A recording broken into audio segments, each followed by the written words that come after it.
오늘 은혜 받으실 하나님의 말씀은 마태복음 13장 1절에서 8절 말씀입니다. 신약 성경 21페이지입니다. 다 같이 합독하시겠습니다.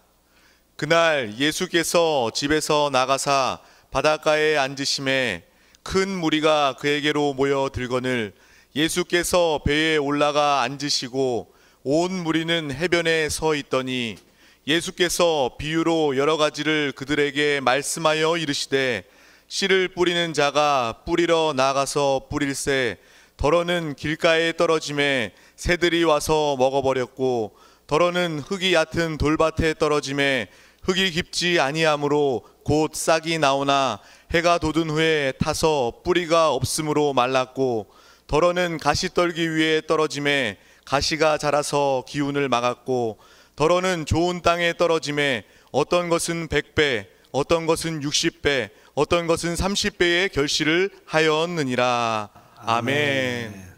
자, 오늘은 마태복음 13장 1절에서 8절 말씀을 가지고 천국의 예비작업 씨 뿌린 자의 비유, 이란 제목으로 한번 말씀을 나누겠습니다. 지난 12장에는 그런 기억이 날 겁니다. 우리 주님께서 주님의 모든 사역과 주님을 배반하고 배척하는 이스라엘 대해서 종교적인 지도자에 대해서 주님께서 이제 그들을 버리고 육신적인 가족의 그 상태를 버리고 이제 이방인으로 돌이키는 그런 말씀에 대한 말씀이 있었습니다. 오늘 사실 13장이죠. 13장 1절에 보면 이런 말씀이 기록되어 있어요. 13장 1절에 보면 그날에 예수께서 이렇게 그날에 이렇게 써있어요. 그날에 한번 따라할까요? 그날에. 이 그날이라는 뜻이 어떠한 뜻을 갖고 있는가? 아까 말씀드린 것처럼 이 주님께서 특별히 하나님 말씀을 증거할 때마다 많은 거역과 배척으로 말미암아 어려움을 당하셨습니다. 그래서 주님께서 이제 그러한 마음 가운데 있었을 때 이제 많은 사람들의 말씀을 전할 때 어떤 한 사람이 예수님의 어머니와 그 누이가 밖에서 하고 싶은 말이 있어서 기다리고 계십니다. 이렇게 말씀을 했습니다. 그럴 때 주님께서 아주 강하게 말씀하죠. 그 사람에게 말하기를 누가 내 어머니며 누가 내 동생들이냐. 그러면서 이제 제자들을 이렇게 지칭하면서 가르치면서 우리 마태복음 12장 49절과 50절에 주님께서 이렇게 말씀하죠. 손을 내밀어 제자들을 가르쳐 이르시되 나의 어머니와 나의 동생들을 보라. 누구든지 하늘에 계신 내 아버지 뜻대로 하는 자가 내 형제요 자매요 어머니시라 하시더라. 이렇게 주님께서 아주 강력하게, 이스라엘 백성들은 사실 육신의 백성들이죠. 땅의 백성들. 하나님이 미리 그를 서민으로 선택하셨는데 결국 주님을 배척하고 받아들이지 않자 주님께서 그들을, 이스라엘을 버리시고 이제 하나님께서 이방인 우리를 향해서 돌이키는 그런 말씀. 그래서 오늘 아까 13장 1절에 그날에, 어떤 날이에요? 바로 그날입니다. 이스라엘이 끊어지고 이방인 우리들이 하나님의 그리스도 안에 접을 받는 그날, 그런 뜻을 말씀합니다. 그래서 다시 한번 13장 1절에 그날에 예수께서 집에 나가사 바닷가에 앉으시니 이렇게 말씀을 합니다. 사실 우리 성경에 마태복음 같은 경우에는 이 단어 하나하나에 깊은 의미가 사실 있습니다. 그날에 예수께서 집에서 나가사, 집, 우리 주님께서는 처음에 복음을 이스라엘의 집에 전파했습니다. 이방인에도 가지 말고 먼저 이스라엘에 잃어버린 양 이스라엘 집에 가서 복음을 먼저 전파하라. 그래서 이 집이라는 것은 원래 이스라엘을 말합니다. 근데 주님께서 그 집에서 이제 나오셨죠. 나오셔서 해변가로, 항상 이 해변가와 특별히 바다는 계시록 같은 데 보면 이방 나라를 의미합니다. 이제 주님께서 이스라엘을 버리고 이방 나라로 돌이키는 그런 말씀에 대한 이해를 우리가 가질 필요가 있다. 2절에 보니까 이렇게 말합니다. 큰 무리가 그에게 모여들거늘 예수께서 배에 올라가 앉으시고 온 무리는 해변에 서 있더니, 주님께서 이제 해변가에 잠시 앉아 있는데 많은 사람들이 다시 몰려옵니다. 그래서 주님께서 이제는 배를 타고, 그러니까 말씀을 듣기 위해서 많은 무리들이 해변가에 서 있더라. 여기에도 아주 그날이라는 단어도 있고 집이라는 단어가 있죠. 또 여기에 배라는 단어가 있고 바다라는 여러 가지 단어들이 많이 기록되어 있습니다. 실제로 주님께서는 이제 처음으로 오늘 13장은 아까도 천국에 대한 찬양을 했었는데, 천국에 대한 비밀을 말하는, 이 천국이라는 것은요 사실 이방인들에게 주어진 최고의 축복입니다. 그래서 절대로 유대인들, 이스라엘 백성들은 그 천국을 알지 못합니다. 그렇기 때문에 그들은 아직도 메시아를 믿지 않죠. 그래서 주님께서 이제, 왜냐하면 주님께서 그 이스라엘을, 유대인들을 버리셨고 이방인을 선택하시고 이방인에게 복음이 증거되는 그런 역사가 함께 할 줄 믿습니다. 그래서 주님께서 그냥 배를 타고 말씀을 전하시는데, 여기서 전하는 말씀들은 사실 그 많은 사람들에게 전하는 것보다는 실제로 주님의 제자들에게 말씀을 전하는 거예요. 바로 구원받은, 하나님의 뜻대로 믿음대로 구원받은 하나님의 백성들, 하나님의 자녀들에게 말씀을 전하는 그런 말씀이 기록되어 있습니다. 근데 이 천국의 비밀을 들으려면 어디에 있어요? 주님과 가까이 그 배 안에 있어야 돼요. 사실 이 우리가 말하는 이 교회라는 것은 바로 노아의 방주 같은 곳입니다. 사실 바다에 이 배가 떠 있지만 바다에 속하지 않죠.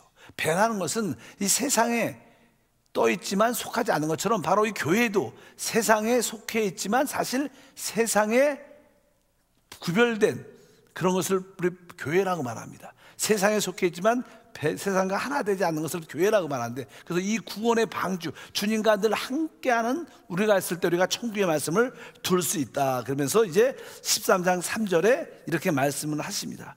예수께서 비유로 여러 가지를 그들에게 말씀하여 이르시되 씨를 뿌리는 자가 씨 뿌리러 나가서, 이렇게 말했습니다. 예수께서 비유로 여러 가지를 그들에게 말씀하십니다. 비유로 말씀하십니다. 비유로. 그래서 이제 13장은 이 비유에 대한 7가지 비유가 쭉 기록되어 있어요. 근데 비유라는 것은 사실 깨달을 사람만 아는 겁니다. 설명을 해주지 않고, 영적인 길을 열어주지 않고, 영적인 눈을 열어주지 않으면 비유를 이해하지 못합니다. 그래서 주님께서는 이제는 비유로 말씀하신다.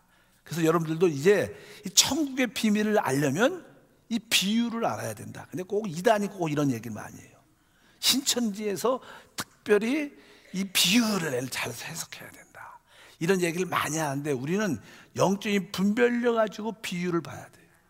오늘 말씀해 보니까 나는 예수께서 비유로 여러 가지들을 이렇게 말씀하신다 그러면서 이 13장 10절과 11절의 비유에 예수님의 제자들이 왜 비유로 말씀하십니까? 이렇게 질문하죠. 왜 비유로 말씀하십니까? 그러니까 대답이 이렇게 10절부터 11절 읽어보니까, 제자들이 예수께 나와 이르되 어찌하여 그들에게 비유로 말씀하시나이까? 대답하여 이르시되 천국의 비밀을 아는 것이 너희에게는 허락되었으나 그들에게는 아니 되었나니. 여기 이렇게 말씀합니다. 그러니까 천국의 비밀을 바로 하나님의 뜻대로 믿음대로 주님을 따르는 자들에게는 허락이 됐다는 거예요.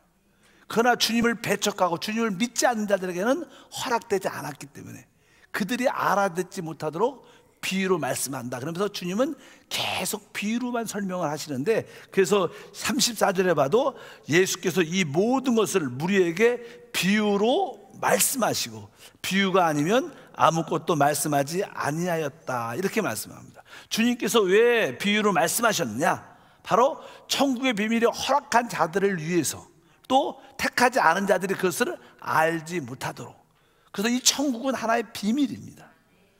그래서 유대인들, 특별히 여기서 이제는 주님을 배척한 유대인들이 깨닫지 못하도록. 그래서 유대인들은 지금도 알다시피 뭐예요? 예수를 메시아 그리스도로 영접하지 않고 깨닫지도 못하고 있습니다. 그리고 그들은 천국에 대한 개념도 없어요. 유대인들은 오직 그들은 자기네 나라가 이 땅에서 회복되고 메시아가 올 것이다, 이런 그런 땅에 속한 축복만 기대하고 있지 하늘에 속한 축복을 알지 못합니다. 원래 천국이란 단어는 하늘의 나라, 하늘나라, 하늘의 왕국, 이런 뜻이에요. 천이니까 하늘 천이 아니에요?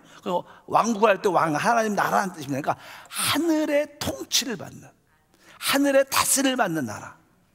이 시대에 하늘의 통치를 받는 나라가 어디 있습니까? 이 시대에, 바로 이 시대에 하늘의 통치를 받는 나라는 오직 교회입니다. 교회가 하늘의 통치, 그리스도의 통치, 성령의 통치를 받고 있는 줄 믿습니다. 교회의 주인은 성령이시기 때문에 바로 이 교회가 바로 어떻게 보면 천국의 시작이 되는 거예요. 그래서 천국은 어떤 기간적으로 의미하면 예수님께서 죽으시고 이제 오순절날 성령을 부어주심으로 교회가 시작된 날부터 시작되는 거예요. 교회가 하나의 천국입니다. 바로 하나님께서 내가 천국 열쇠를 베드로한테 말하죠. 내가 천국 열쇠를 너에게 주겠다. 네가 이게 천국 열쇠를 열면 열릴 것이다. 이렇게 말씀하는 것처럼 바로 천국은 바로 교회 시대부터 천년왕국, 주님이 다시 오셔서 이 땅에 천년왕국을 세울 그 전체적인 기간을 천국의 어떤 하늘의 다스림을 받는 기간이다, 이렇게 말씀을 합니다. 그래서 일단은 우리 주님께서는 천국은 비밀이고 바로 우리 주님을 믿는 우리 교회를 위해서 주시는 것이고, 유대인들은 특별히 믿지 않는 자들에게는 그것을 허락하지 않는다, 이렇게 말씀을 합니다. 근데 왜 천국은요 하나의 놀라운 비밀들이 있는데 13장 12절에 보니까 이런 표현이 있습니다. 무릇 있는 자는 받아 넉넉하게 되되 없는 자는 그 있는 것까지도 빼앗기리라. 여기 보면은 무릇 있는 자는이라는 것은 사실 주님을 따르는 자, 예수님을 따르고 있는 제자들을 말하죠. 주님께서는 그 제자들에게 천국 비밀뿐 아니라 놀라운 하나님 말씀의 은혜의 계시를 그들에게 줬어요. 근데 그들은 그리스도에 대한 계시, 하나님의 축복을 받았기 때문에 그들은 그것을 알기 때문에 더 넘치게 된다는 거예요. 그러나 없는 자들은 뭐예요? 주님을 배척한 자들, 따르지 않고 믿지 않는 자들은 주님의 말씀을 들은 것까지도 다 빼앗겨서, 그래서 유대인들이 그러죠. 유대인들에게 처음에 복음이 증거됐었어요. 근데 그들이 믿지 않으니까 그들이 주님께 들었던 그런 축복마저 다 빼앗기고 지금은 예수에 대해서 하나님 말씀에 더 전혀 무지한 것이 유대인들의 상태예요. 실제로 아직까지도 그것이, 그래서 주님께서 오늘 말씀에 있는 것처럼 바로 없는 자는 그 있는 것까지도, 주님께서 그들에게도 한때는 복음을 전하시고 은혜의 말씀을, 생명의 말씀을 주셨는데 그들이 받아들이지 않자 그들이 주님이 주셨던 것까지 다 뺏어서 그들에게는 아무것도 남지 않는 그러한 상태가 될 것이다. 이것이 바로 현재 이스라엘, 바로 없는 자는 이스라엘의 상태를 우리가 이해할 수 있다고 말씀을 드릴 수 있습니다. 그러면서 이제 13절과 14절에 보니까 그러므로 내가 그들에게 비유로 말하는 것을 그들이 보아도 보지 못하고 들어도 듣지 못하며 깨닫지 못함이라. 이사야의 예언이 그들에게 이루어졌으니 일러스되 너희가 듣기는 들어도 깨닫지 못할 것이요 보기는 보아도 알지 못할 것이다. 이것은 하나의 또 이사야 선지자의 하나의 예언이 되어 있어요. 이 땅에 육신의 이스라엘 백성들이 주님이 메시아가 오셔도 하나님 말씀을 들어도 깨닫지 못하고 봐도 알지 못한다. 그렇게 주님께서 그들의 강팍감에 대해서 말씀했는데 왜 주님의 말씀에 대해서 그들이 깨달음이 없을까? 왜 그들은 그 비유를 들어도 깨닫지 못할까? 그 깨닫지 못하는 그 이유에 대해서 설명도 기록되어 있어요. 15절에 보면 이렇게 기록됩니다. 다시 읽으면 이 백성들의 마음이 완악하여져서 그 귀는 듣기에 둔하고 눈은 감았다. 그러니까 그들의 마음이 어떻게 돼서 완악했다, 완고했다는 거예요. 고집셌다는 거죠. 그러니까 우리 사람이 하나님의 말씀을 이렇게 들어도 깨닫지 못하는 이유가 있어요. 그것은 다른 것이 아니라 자기 마음이 완고하고 완악하기 때문에, 고집이 세기 때문에. 이런 완악하다는 뜻은요, 왜 사람이 마음이 완악한가, 왜 완고한가? 그런 사람들의 특징은요, 자만, 교만을 갖고 있어요. 나는 무엇을 안다고 생각하는 거예요. 안다. 자기가 조금 뭘 안다고 생각하니까 말을 해도 안 듣는 거예요. 아, 나 그거 알아. 아, 그거 안 들어도 돼. 괜찮아. 말하지 마. 이렇게 조금 무엇을 안다고 마음에 아주 살이 찐 거죠. 내가 다 어느 정도 다 알고 있다. 그러니까 그런 거 안 들어도 상관없다. 내가 다 알고 있으니까. 이렇게 여러분 마음속에 자꾸만 뭐 내가 아는 것처럼, 교회에서 봉사하고 섬기면 우리 어떤 재직들 중에 보면 종종, 어떤 성도 중에, 목사 중에 종종 꼭 그렇게 아는 것처럼, 뭘 해도 꼭 아는 것처럼 하시는 분들이 있어요. 그런 사람들은 진짜 천국의 비밀을, 하나님 말씀을 깨닫지 못하고 보지도 못하는, 여러분들 그런 마음의 완악함이 떠나기를 주님은 축복합니다. 여러분들은 혹시 나는 좀 내가 다 알아, 웬만한 건 다 알고 있지, 이런 생각을 갖고 있다면 그것은 하나님 볼 때는 자만스러운 것이고 교만스러운 것이고, 그렇기 때문에 참된 것이 들리지 않고 참된 것이 보여지지 않는 겁니다. 사실자는 교회 안에서 처음에 많은 사람들이 와서 하나님 말씀을 잘 깨닫지 못해요. 그럼 어떤 사람들은 이제 때가 좀 지나면 이렇게 눈이 열리고 마음의 귀가 열려서 하나님 말씀이 깨달아집니다. 그러나 오래 지났는데도 말씀이 깨달아지지 않는다면 그 마음에 뭐예요?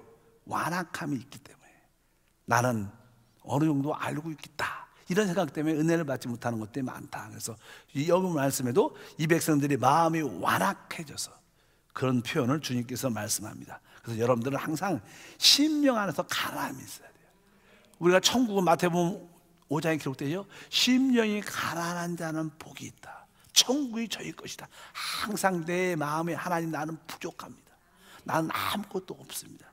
나는 텅 빈 마음을 가지고 이거 아무것도, 하나님의 천국을 채워주시옵소서. 이렇게 늘 새로운 하나님 말씀을 들으려고 하고 늘 기도하고 성령을 사모하는 마음으로 늘 받아들일 때 바로 거기에 놀라운 비밀들이 깨달아져서 하나님 음성이 들리기 시작하고 주님이 보여주는 놀라운 축복과 은혜가 함께할 줄 믿습니다. 그래서 이렇게 우리가 마음이, 심령이 가난하고 마음이 청결해지면 바로 천국을 소유할 뿐만 아니라 하나님을 만나는 복을 받게 될 것이다. 제자들이 바로 그런 사람이었습니다. 제자들은 바로 심령이 가난하고 마음이 청결함으로 말미암아 하나님의 복을 얻게 되죠. 우리는 그런 자들이 진정으로 복이 있다고 말씀합니다. 그래서 우리 마태복음 아까 13장 9절에 보니까 기 있는 자는 들으라 하시니라. 여러분들이 이게 육신의 기도 있어야 되지만 무슨 영적인 기가 있어야 돼요. 하나님 말씀이 깨달아져야 이 사람이 진짜 복이 있는 거예요. 그래서 이 구원받은 사람들은요, 이 세 가지가 치유되어야 된다고 보통 말하죠. 일단은 어떤 게? 귀가 열려야 돼요. 그리고 영적인 것이, 눈이 열려서 영적인 것이 보여야 돼요. 그리고 또 한 가지 뭐예요? 입이 열려야 돼요. 예수를 말해야 돼요. 입에서 간증이 나와야 돼요. 이럴 때 여러분들은 참된 치유를 받은 거예요. 우리가 구원받기 전에는 육신의 질병으로 고통을 당했지만 이제 구원받은 후에는 영적인 질병에서 확실히 치유받아야 진정한 축복을 누리는데, 하나님 나의 영적인 귀가 활짝 열리게 도와주시고 영적인 눈이 활짝 열리게 도와주시고 영적으로 우리 입이 벙어리됨에서 벗어나 예수를 말하고 간증할 수 있도록 축복해 주시옵소서.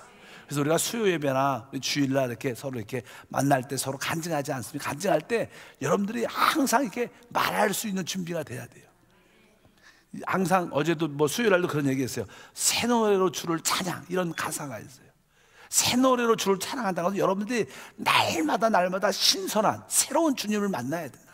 오늘 아침에도 기도하면서 여러분들이 주님을 만난다면 여러분도 새로운 무엇인가 은혜를 받을 것이다. 아, 우리 주님이 이런 분이셔.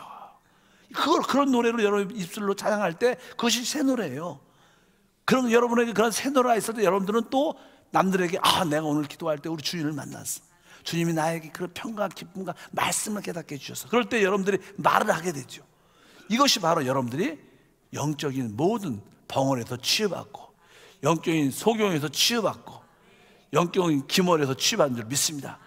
그런 사람들이 진짜 복이 있다. 오늘 말씀에 보니까 바로 귀 있는 자는 들으라 하시니라. 여러분 모두가 귀가 열린 줄 믿습니다. 한번 귀를 이렇게 한번 만져보세요. 내 귀가 잘 들리는가.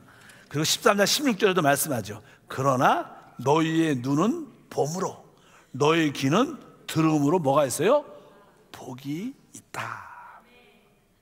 그래서 잘 영적인 말씀이 잘 안 깨달아지고 영적으로 성령이 잘 안 보이는 사람들은 이렇게 귀에다 놓고 안수라서 하나님 이 귀가 열리게 도와주시고 눈도 예수 이름으로 열져다, 이렇게 여러분들이 자꾸만 여러분들이 기도하면 어느 순간에 열리게 됩니다. 그래서 요즘에 우리 한세 성도들을 보면요, 그래도 이제 영적인 귀가 활짝 열린 분들이 많아요. 영적인 눈이 열려서 천국을 보고 하나님 말씀을 깨닫고, 또 종종 이렇게 오늘의 묵상에 이렇게 댓글을 이렇게 쓰시는 분은 영적인 눈이 열렸기 때문에, 영적인 귀가 열렸기 때문에 그런 글을 쓰는 거예요. 여러분들이 댓글을 잘 정도면요, 영적인 눈과 귀가 다 열려서 오늘 말씀에 있는 것처럼 너의 눈은 봄으로 너의 귀는 들음으로 뭐가 있어요? 복이 있도다. 그래서 제가 볼 때 댓글 쓰신 분은 진짜 복이 있습니다. 쓰시길 바랍니다. 왜? 그러니까 이거 보면 이 천국의 비밀을 아는 것은 최고의 축복입니다. 아까도 찬양 가사처럼 밭에 감추인 보화를 발견했어요. 집 팔고 냉장고 팔고 다 팔았다는데, 진짜 천국을 보는 사람도 팔 수 있는 그런 능력을 갖게 되는데, 그냥 그런 내용이 오늘 그런 말씀이 쭉 나오죠. 이제 기본적으로 이제 비유로 주님께서 모든 것을 말씀하시고, 드디어 이제 첫 번째 비유, 씨 뿌리는 자 비유를 합니다. 씨 뿌리는 비유. 근데 씨 뿌리는 비유는요, 조금 7개의 비유 중에서 6개의 비유는요, 천국이란 단어가 꼭 나와요. 천국은 이렇다, 천국은 이렇다. 예를 들어서 우리가 13장 24절에 보면 이렇게 말하죠. 예수께서 그들 앞에 또 비유를 들어 이르시되 천국은 좋은 씨를 제밭에 뿌린 사랑 같으니. 그래서 이렇게 천국이라는 표현을 하고, 두 번째는 31절에도 또 비유를 들어 이르시되 천국은 마치 사람이 자기 밭에 갖다 심은 겨자씨 하나를 같다. 33절도 또 비유로 말씀하시되 천국은 마치 여자가 가루 서말 속에 갖다 놓은 전부를 붉게 한 누룩 같으니라. 44절에 천국은 마치 아까 나왔던 거 밭에 감추인 보화 같으니 사람의 일을 발견한 후 숨겨두고 기뻐가서 돌아가서 자기 소유를 다 팔아 그 밭을 사느니라. 45절 또 천국은 마치 좋은 진주를 구하는 장사와 같으니. 47절에 또 천국은 마치 바다에 치고 각종 물고기를 모으는 그물과 같다. 그러니까 6개의 비유에는 다 천국은 쭉 말하는데, 처음의 비유에서는 천국이라는 단어를 안 써요. 왜냐하면 천국이 시작되지 않았기 때문에, 천국을 준비하는 과정입니다. 우리 주님은 이 땅에 천국을 세우러 오셨는데, 천국을 세우는 첫 번째 준비가 이제 씨를 뿌리는 거예요. 씨를 뿌리는 거. 이제 씨가 뿌려져서 이제 그것이 이제 자라기 시작할 때 천국이 시작됩니다. 믿으시면 아멘. 그래서 처음에는 저는 씨 뿌린 자의 비유가 나오는데, 바로 이 씨 뿌린 자의 비유는 천국에 대한 준비 작업이다. 그리고 이제 그 다음부터는 천국에 대한 설명을 우리에게 쭉 합니다. 근데 천국에 대한 이해를 우리가 올바로 가질 필요가 있다. 이제 천국은 이렇게 시작합니다. 다시 한번 3절 읽어보니까, 예수께서 비유로 여러 가지를 그들에게 말씀하여 이르시되 씨를 뿌리는 자가 뿌리로 나가서 씨를 뿌리는 자, 이렇게 말씀입니다. 뭐 씨를 뿌린 자는 누구세요? 우리 주 예수 그리스도십니다. 우리 주님께서 이 땅에 뭘로 해로 오셨어요? 씨를 뿌리러 오셨다. 이 씨가 무엇인가? 이 씨는요, 사실 바로 하나님의 생명의 말씀입니다. 씨 안에는 다 생명이라는 것이 심어져 있어요. 생명이라는 것이. 바로 그 생명이 어디냐? 하나님 말씀 안에 있고, 그 생명이 누구냐? 바로 우리 예수 그리스도입니다. 그러니까 예수님은요, 본인이 씨를 뿌린 자이지만 또 자기가 뭐예요? 씨예요, 씨. 그분이 생명이니까. 그러니까 어떻게 보면 말씀이신 그리스도가 생씨이기 때문에 자기 자신을 이제 사람의 마음에 심으러 오셨다는 거예요. 바로 여러분들이 주 예수를 믿는 그 순간, 여러분 안에 하나님의 생명이신 말씀이신 그리스도가 여러분 안에 심겨지는 겁니다. 우리 마음에 심겨지기 때문에, 그래서 여기에 씨를 뿌린 자가 뿌리로 나가서 이렇게 말씀합니다. 그래서 이 뿌리는 분은, 보통 우리가 예수님을 선생님, 스승, 선생이요, 랍비요 이렇게 말을 표현 많이 하지만, 주님은 오늘 여기서 보니까 왜요? 주님은 씨를 뿌린 자다 이렇게 말씀합니다. 바로 그분 우리에게 뭘 주는 거예요? 생명을 심으러 오신 분이다. 그래서 이 천국은 무엇과 관계가 돼 있어요? 생명과 관계되어 있습니다. 그래서 천국이라는 것은요, 우리가 그냥 설명을 보통 천국 하면 이제는 보통 대한민국 국가 이런 생각을 많이 가져요. 그러나 하나님의 나라는요, 생명의 나라입니다. 생명의 나라. 그래서 그냥 생명의 나라라는 것은, 제가 그런 말을 종종 해요. 예를 들어서 이런 꽃이 있다. 식물 나라. 화장품 선정 같은데 식물 나라 이런 게 있어요. 식물 나라. 그러면 뭐가 있어야 돼요? 식물의 생명을 가진 자만 식물에 속한 거예요. 동물의 나라는 뭐예요? 동물의 생명을 가져야지만 동물의 나라에 속하는 거예요. 뭐 우리가 인간 나라, 그럼 뭐예요? 사람의 생명을 가져야 되는 거예요. 마찬가지로 그러면 하나님의 나라는 뭘 가져야 돼요? 하나님의 생명을 가져야지만이 하나님 나라에 들어갈 수 있는 거예요. 그러니까 우리 천국을 어떻게 들어가는 거예요? 하는 나라는 물과 성령으로 거듭나야 들어가는 거예요. 그러니까 모든 나라는, 나라란 왕국이란 단어는 뭐와 관련된? 생명과 관련된 거예요. 그러니까 우리가 하나님의 나라를 들어가려면 뭘 얻어야 되는 거예요? 하나님의 생명을 갖고 있어야지 하나님 나라에 속할 수 있다는 거예요. 그런 의미로서 이 나라의 개념은 생명과 관련되어 있다는 것을 분명히 여러분들이 아시길 바랍니다. 그래서 이 예수님은 이 땅에 생명의 씨를 뿌리러 오셨다.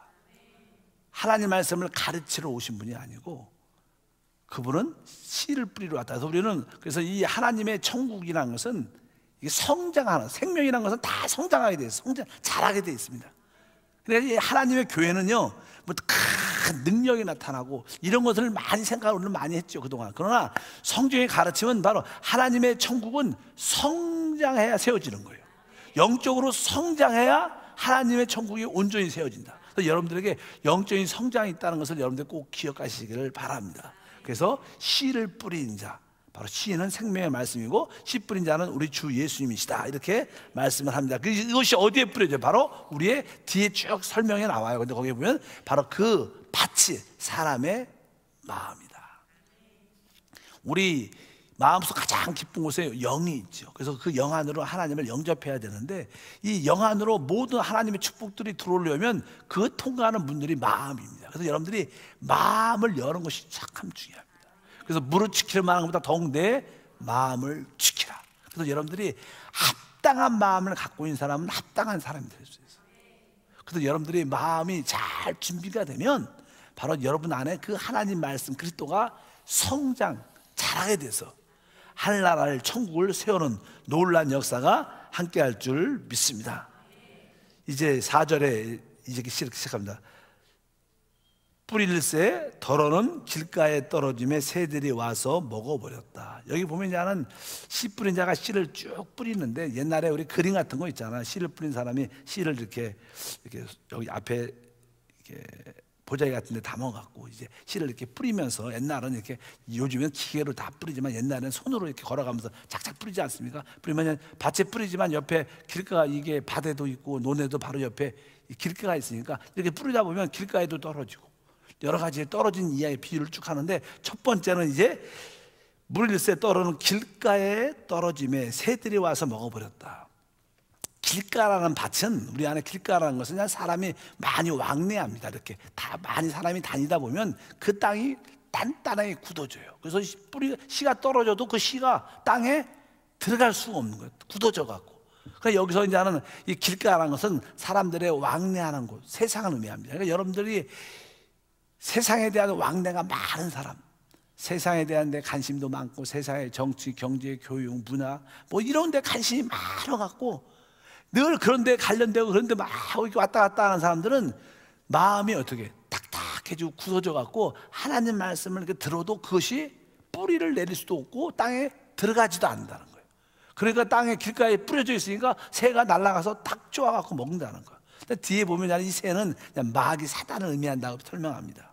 그래서 여러분들이 혹시 여러분 마음이 뭐 여기 우리 한세 지금 금요 찬양에 나오신 분들은 대부분 이 길가에 밭을 가진 사람은 거의 없죠. 여러분들은 세상의 왕래를 이미 다 끝낸 사람들입니다. 믿으시면 아멘. 그러나 주일에 나오시는 분들 중에 또 한 달에 교회 한두 번씩 나오는 사람들은 여전히 세상의 왕래 길가에 많이 있는 사람들이라 하나님 말씀을 들어도 깨닫지도 못하고 알지도 못하고, 또 좀 알려고 그러면 새가 와서 그 말씀을 취해가서 아무것도 맺지 못하는 그런 모습을 많이 갖게 된다. 그래서 일단은 길가는 세상과 왕래가 많은 사람들, 아까 말씀한 것처럼 세상의 정치, 경제 이런 데 관심이 참 많고, 어떤 분들은 이게 믿는 사람 만나도 정치 이야기하고 경제 이야기하고 교육 이야기하고 사회 이야기하고 세계 뉴스 이야기하고 이런 얘기만 계속하는 사람들, 이런 사람들은 전혀 복음의 말씀이 들어갈 수가 없다는 거예요.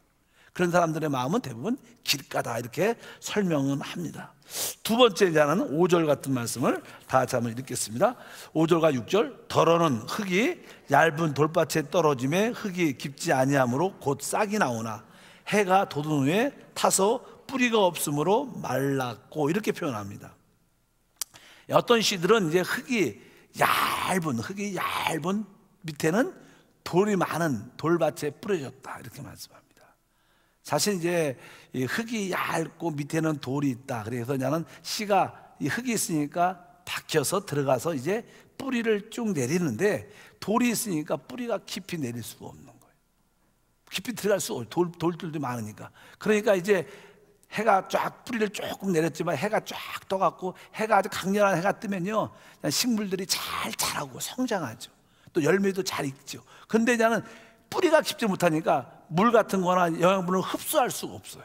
그러다 보니까 그냥 강한 햇빛에 그냥 그 풀들이 그냥 말라서 죽는 그런 밭을 의미합니다. 그래서 여기서 이제는 흙이 얇은 돌밭. 그래서 보통 이제는 이 돌밭이 어떤 밭인가? 돌 같은 마음의 밭은 예를 들어서 우리 마음에 이제 사람들이 신앙생활 할 때 자기만의 죄들이 있어요. 숨겨진 죄, 약한 죄들. 그런 죄들을 처리 못한 그런 것을 계속 그 죄에 끌려다니면 결국 우리가 하나님의 열매를 가질 수 없다는 겁니다. 그리고 어떤 분들은 이제 자기만의 어떠한 갈망, 내가 교회에서 하나님 안에서 내가 내 목적을 성취해야지. 이런 목적을 갖고 교회에 오신 분들은 많죠. 자기의 것을 성취하기 위해서 개인적인 어떤 자기의 갈망에 대한 뜨거운 마음이 있는 사람들. 또 이것이 또 다른 뜻으로 자기의 연민, 항상 자기를 이렇게 불쌍히 여기고 이런 마음을 갖는 자기에 대한 연민을 갖고 있으면 신앙의 뿌리가 깊이 내려가지 않아요. 그래서 돌밭이라는 것은 아까 말한 감추어준 죄와 또 자기가 개인적인 야망 같은 걸 이루기 위해서 교회 오는 사람들, 혹은 아까 말한 것처럼 자기의 연민에 빠져 있는 사람들, 이런 사람들은 뿌리를 깊이 내릴 수 없다. 이런 것들은 사실 우리 안에 보이지 않지만 육신의 어떤 정욕에 관련됐고 자기 자아에 관련됐고 혼적인 거에 관련된 사람들을 솔직히 의미합니다. 그러면 이런 사람들은 반짝은 하지만 고난과 환난과 어려움이 다가올 때 다 쓰러지고 시험 들은 사람들을 의미한다. 그래서 뒤에 보니까 곧 싹이 나오나 해가 돋은 후에, 해가 돋으면 원래 나는 아까 햇빛은 우리를 잘 자라게 하고 열매를 맺게 하는 가장 중요한 자원인데 뿌리가 약하니까 그 뜨거운 열이 그에게 고난과 환난으로 느껴져서 결국 타서 말라 죽는 그런 말씀을 기록하고 있습니다.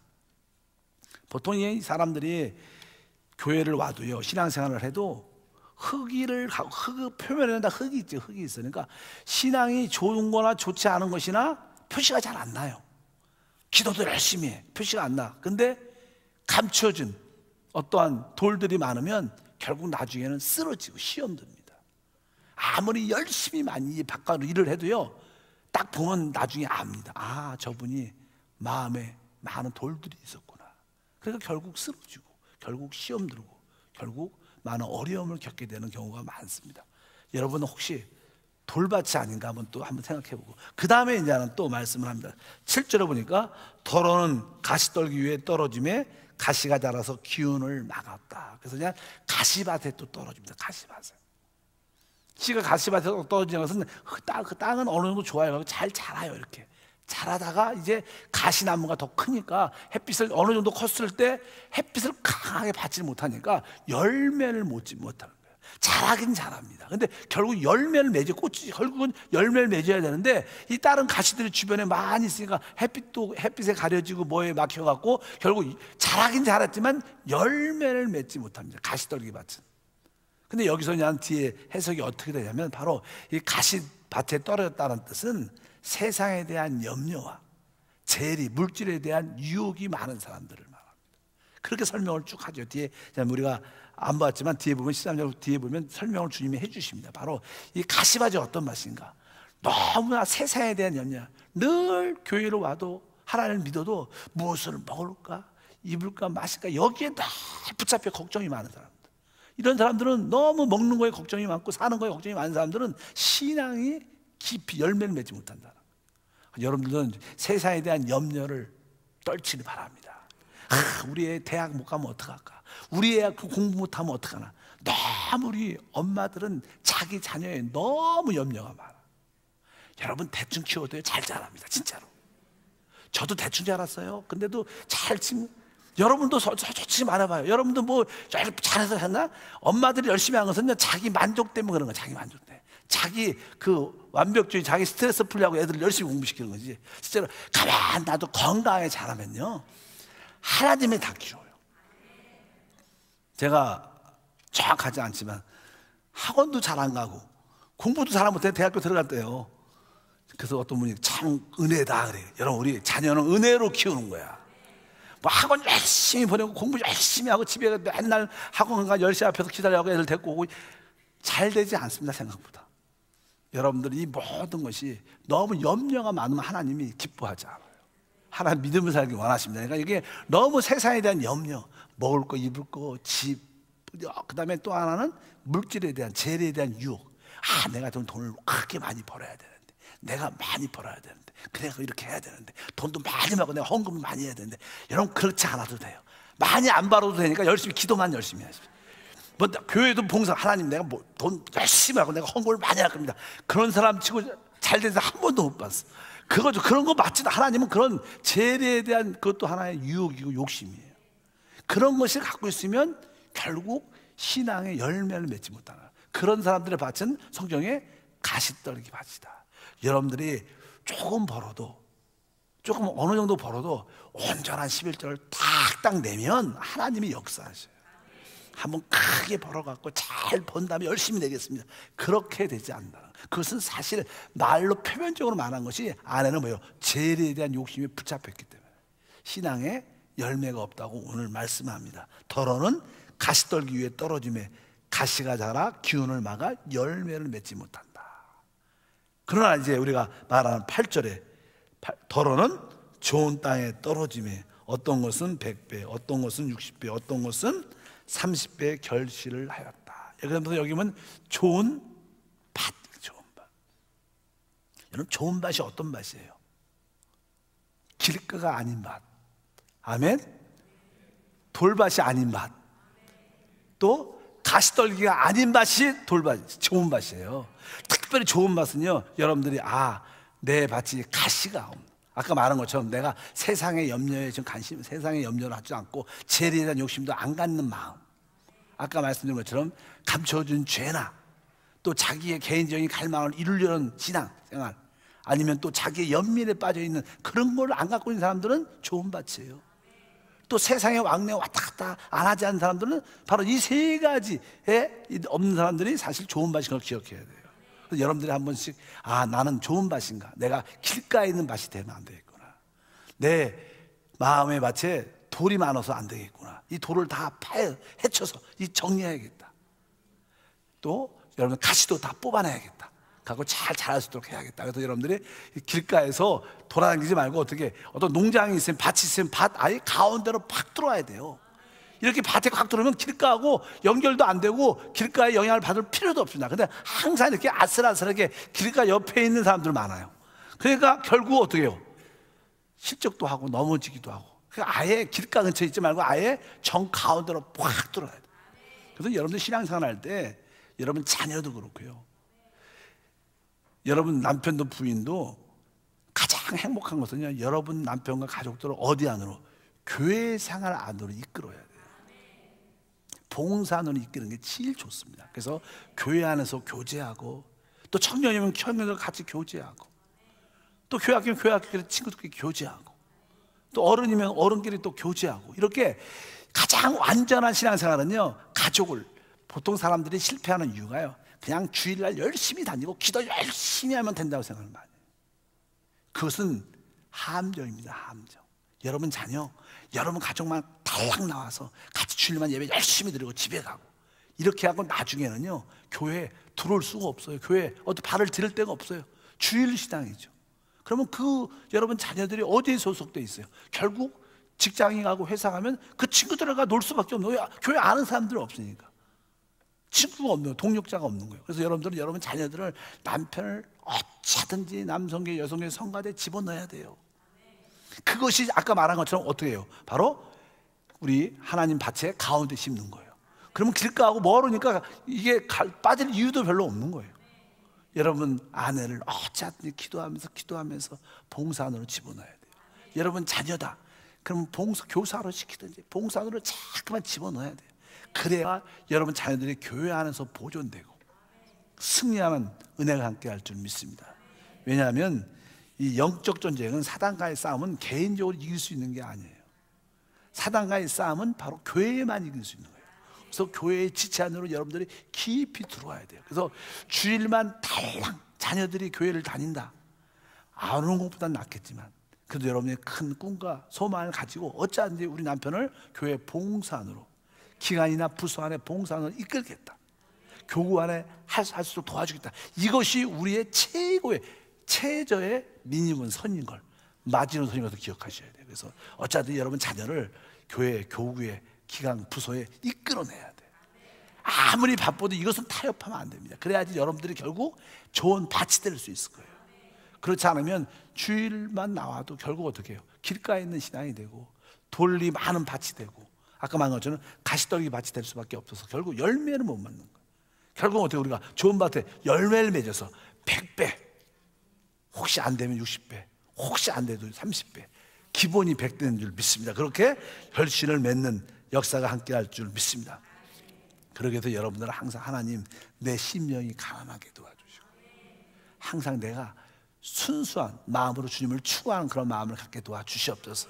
그래서 다시 한번 많은 사람들이 길밭 신앙, 돌밭 신앙, 가시떨기밭 신앙을 많이 갖고 있어요. 그래서 열매는 없어, 교회는 다녀도. 그러나 주님께서 원하시는 것은 생명의 열매인 줄 믿습니다. 그래서 여러분들이 그 안에 계신 주님이 마음껏 자랄 수 있도록, 여러분 심령 안에 뭐요? 마음 안에 예수님이 심겨져 있어요. 그분이 여러분 안에서 자라서, 그분이 잘 자라면 점점점 나는 없어지고 작아지고 결국 주님만 나타나는, 우리가 사는 것이 아니라 그리스도가 사는 놀라운 역사와 은혜가 함께할 줄 믿습니다. 그래서 그냥 처음으로 이제 주님께서는 천국을 시작하기 전에 천국을 시작할 수 있는 씨를 뿌리러 오신 분이시다. 이미 여러분에게 뭐예요? 하나님의 생명의 말씀 그리스도가 여러분 안에 심겨졌습니다. 이제 여러분 안에서 그것이 자랄 때 그것이 천국으로 나타나는, 믿으시면 아멘. 그래서 천국은 바로 우리 안에 있는 거예요. 바로 이 천국은 열심히 일하는 게 아니라 뭐예요? 잘하는 겁니다. 그래서 여러분들이 전도할 때 열정적인 모습도 좋겠지만 내가 이들 사람들에게 생명의 씨를, 예수의 씨를 심으러 가야겠다. 그래서 그들에게 어쩌든지 하나님 말씀을 심어주는, 하나님 말씀을 심어주는, 그러면 그 말씀이 언젠간 자랄 겁니다. 저도 한세교회 와서 오랫동안 하나님 말씀을 여러분한테 열심히 심었어요. 대부분 성도들은 처음에는 다 이렇게 길가에 있는 밭, 돌밭이었기 때문에 아무리 심어도 까딱도 안 해.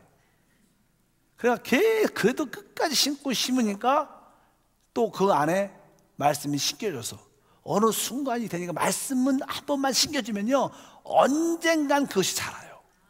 믿으시면 아멘. 언젠간 자라니까 여러분에게 그런 은혜와 축복이 함께 할 줄 믿습니다. 선교지에서 그런 일이 한번 있었어요. 교회를 이렇게 하나님 말씀을 이렇게 전하고 제가 영과 생명의 말씀을 특별히 막 전하니까 어떤 사람이 별로 싫어해요. 아주 소망의 메시지야, 재밌는 메시지 듣고 싶다 막. 그래도 제가 영과 생명의 말씀을 끝까지 전했어요. 그러니까 사람들이 좀 반대하는 사람도 한때는 조금씩 있었는데 시간이 지나니까 여러분 이게 이 생명이라는 것은요 핍박하면 핍박할수록 죽지 않아요. 핍박하면 핍박할수록 그것은 어떻게 해요? 더 자라게 되어 있는 것이 생명이라는 역사예요. 예를 들어서 어떤 씨가 있다. 이 씨를 핍박하자 그래가지고 이 핍박하는 제일 좋은 게 뭐예요? 죽여버리자. 그 땅에 집어넣어. 땅에 덮어버려. 그 땅에 덮으면 어떻게 돼요? 언젠가 그게 뿌리를 내고 자랍니다.